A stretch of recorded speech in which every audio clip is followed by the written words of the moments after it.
প্রধান উপদেষ্টার সঙ্গে বৈঠকে জাতীয় ঐক্যর কথা বলল জামাত। প্রধান উপদেষ্টা ডাক্তার মোহাম্মদ ইউনূসের সঙ্গে বৈঠকে জামাতে ইসলামীর আমির ডাক্তার শফিকুর রহমান দলমত ধর্ম নির্বিশেষে জাতীয় স্বার্থে সবাই যেন ঐক্যবদ্ধ থাকে সেজন্য দেশবাসীর প্রতি আহ্বান জানিয়েছেন জামাতের ইসলামীর আমির ডাক্তার শফিকুর রহমান। বৃহস্পতিবার রাতে যমুনায় প্রধান উপদেষ্টার সঙ্গে বৈঠকের পর সাংবাদিকদের ব্রিফিংকালে তিনি এ আহ্বান জানান। জামাত আমির বলেন, প্রধান উপদেষ্টার সঙ্গে জাতীয় ইস্যুতে ঐক্যবদ্ধ থাকার বিষয়ে আলোচনা হয়েছে।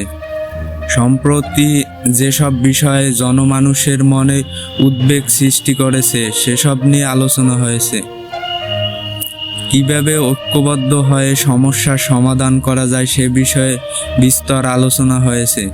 তিনি বলেন, দলমত ধর্ম ভিন্নতা থাকবেই, এটা স্বাভাবিক, কিন্তু জাতীয় স্বার্থে আমরা যেন একমত থাকতে পারি।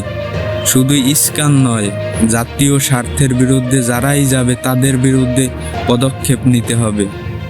ডাক্তার শফিকুর রহমান বলেন, দ্রব্যমূল্যর ঊর্ধ্বগতি সহ যেসব বিষয় মানুষকে ক্ষুব্ধ করছে সেগুলো সমাধানের বিষয়ে আলোচনা হয়েছে, যাতে মানুষের ক্রয় ক্ষমতার মধ্যে থাকে দ্রব্যমূল্য।